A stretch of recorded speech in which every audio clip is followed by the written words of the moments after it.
السلام علیکم ورحمۃ اللہ تعالیٰ علیہ حضرات۔ پرسوں کے پروگرام میں ہم نے ایک حدیث بیان کی تھی کہ اگر انسان جائز نہیں کرے گا تو پھر دوسرا کام ہے ناجائز، جائز یا ناجائز۔ صرف ہمارے لیے دو ہی کام ہے، اگر انسان جائز کام نہیں کرے گا تو دوسرا پھر ناجائز ہی ہے۔ اب آپ دنیا کے جتنے بھی کام ہماری ضرورت کر رہے ہیں اپنا محاسبہ کریں اور دیکھیں تو اس سے پتہ لگ جائے گا کہ ہم نے جائز کیا کیا ہے اور ناجائز کیا کیا ہے۔ سیدھی سی والی بات ہے، آپ تھوڑا سا اگر تصفیے میں جاؤ کہ انسان اگر کوئی حق بات نہیں بولے گا تو بے حق بولے گا، جائز طریقے میں کوئی کام نہیں کرے گا تو ضروری ناجائز کرے گا، اگر سچ نہیں بولے گا تو ضروری وہ جھوٹ بولے گا، اگر انسان جائز طریقے میں نہیں جگے گا تو ناجائز جگے گا۔ اور آپ دیکھ لیں آج دنیا کا ماحول ہو گیا ہے کہ اگر کوئی دینی پروگرام ہو جائے تو آدمی جگنے سے بھاگتے ہیں، دور بھاگتے ہیں، اور سوسائٹی میں بڑھ کے راتوں رات دنیا بھر کی خواہش باتوں میں لگ کے اپنے وقت کو خراب کر رہے ہیں۔ تو کل ملا کے یہ ہے کہ جتنے بھی دنیا کے آپ کام ہمارے لیے ہیں اگر وہ کام ہمارا جائز نہیں تو صرف ناجائز ہے۔ اب آگے ہم بتائیں تو انسان کے لیے جو آخر کے دو گھر ہیں اللہ تعالیٰ نے بنائے، جیسے جائز اور ناجائز دو چیزیں ہیں ویسے ہی ہمارے لیے گھر بھی دو ہیں، ایک کا نام ہے جنت اور ایک کا نام ہے جہنم۔ اگر انسان جنتی نہیں ہے تو جہنمی ہے، تیسرا کوئی مکان ہی کہیں نہیں بنایا اللہ تبارک و تعالیٰ نے۔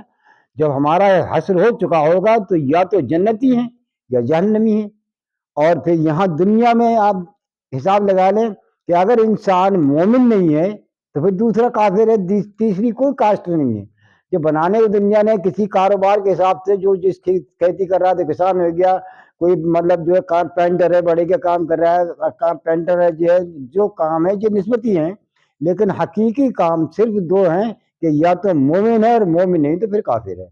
تو یہ چیز یہ سمجھیں کہ دو ہیں، ایک اللہ ہے دوسرا بندہ ہے، کوئی ہو جات کا کہیں کا ہو، کوئی پنجابی ہے، کوئی مدراسی ہے، کوئی بنگالی ہے، کوئی گجراتی ہے، یہ سب جگہوں کے نام ہیں، لیکن ہے کیا؟